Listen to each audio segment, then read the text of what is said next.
তোমরা দিয়েছিলে level changing exam, তাই তো? লেভেল চেঞ্জিং এক্সামে যারা যারা র্যাঙ্ক করেছো অর্থাৎ ফার্স্ট হয়েছো, কারণ আমরা এবার ফার্স্ট একজনকে পাইনি, ফার্স্ট আমরা একসাথে অনেকজনকে পেয়েছি, 4 জনকে ফার্স্ট পেয়েছি। যারা ফার্স্ট পেয়েছো তারা হচ্ছে প্ল্যাটিনাম ব্যাচ রিজার্ভ করছো, তাদেরকে আমি প্ল্যাটিনাম ব্যাচ দেওয়ার জন্য এখানে রাখবো। তো যাদের যাদের নাম রাখছি তারা প্ল্যাটিনাম ব্যাচ দেওয়ার জন্য এখানে উঠে আসবে। রাহিল মণ্ডল, জিভা দাস ও প্ল্যাটিনাম ব্যাচ পাচ্ছে, তাহলে দিকে দেখো।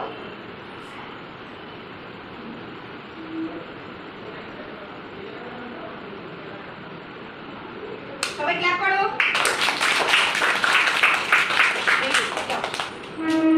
নেক্সট কাকুই